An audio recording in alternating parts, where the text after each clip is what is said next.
राष्ट्रीय राजपूत करणी सेना के अध्यक्ष सुखदेव सिंह गोगामेडी के मर्डर की जांच जारी है। अब तक 2 आरोपियों समेत कुल 7 लोगों की गिरफ्तारी हो चुकी है। इसी बीच अब गोगामेडी की करोड़ों की संपत्ति को लेकर सवाल खड़ा हो गया है, क्योंकि ऐसी खबरें हैं कि उनकी 3 बीवियां हैं, जिसमें से 2 के बीच संपत्ति को लेकर तनातनी का दौर जारी है।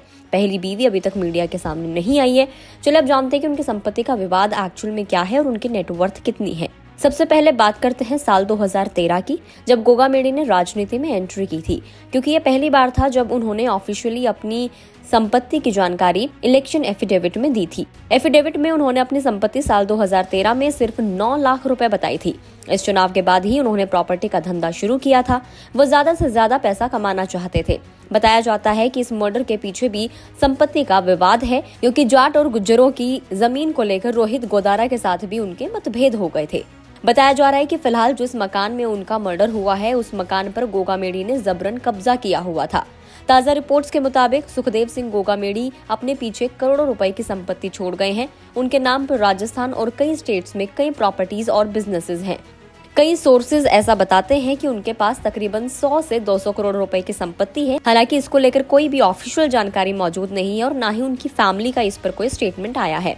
सुखदेव सिंह गोगामेडी लोकेंद्र सिंह कालवी की श्री राजपूत करणी सेना का हिस्सा थे, जिसने संजय लीला भंसाली की पद्मावत के खिलाफ विरोध प्रदर्शन का नेतृत्व किया था। लेकिन बाद में ग्रुप के साथ विवाद होने के बाद उन्होंने अपनी खुद की करणी सेना बनाई थी। सुखदेव सिंह गोगामेडी दीपिका पादुकोण की मूवी पद्मावत और गैंगस्टर आनंदपाल एनकाउंटर मामले के बाद राजस्थान में विरोध प्रदर्शन के कारण सुर्खियों में आए थे। इन घटनाओं को लेकर उनके कई वीडियोस भी वायरल हुए थे।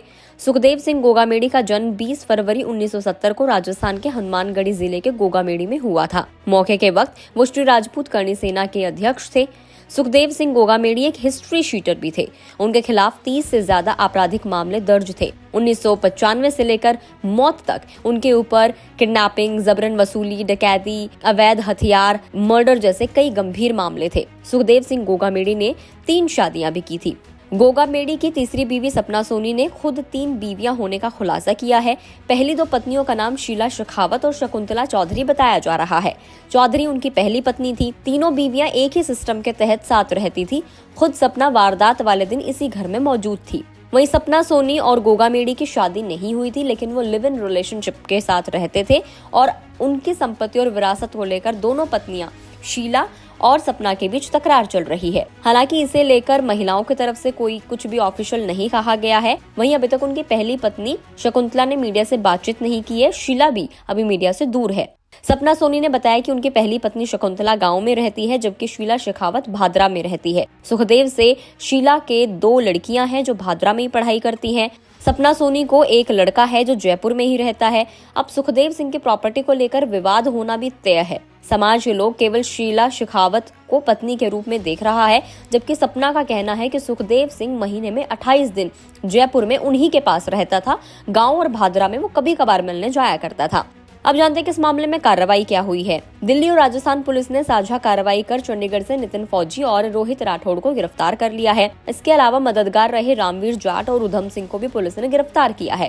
साथ ही रॉनी उर्फ भवानी सिंह, समीर उर्फ संदीप और राहुल कोथल भी पुलिस के हत्थे चढ़ चुके हैं। फिलहाल पूछताछ का दौर जारी है। खबर है कि पुलिस को हथियार नहीं मिला है जिससे वारदात को अंजाम दिया गया था। आपको बताइए कि 5 दिसंबर को जयपुर स्थित आवास पर गोगामेडी की गोली मारकर हत्या कर दी गई थी और इस दौरान फौजी और राठौड़ को साथ ले जाने वाले नवीन शेखावत की भी गोली लगने से मौत हो गई थी। तो ये पूरा उनका संपत्ति का विवाद है जो 2 बीवियों के बीच में चल रहा है। इस वीडियो में इतना ही। आपको जानकारी कैसे लगी कॉमेंट करके जरूर बताएं। अगर आप इस वीडियो को फेसबुक पर देख रहे हैं तो फेसबुक पेज को लाइक करें। यूट्यूब पर देख रहे हैं तो गुड रिटर्न्स के यूट्यूब चैनल को सब्सक्राइब करना ना भूलें।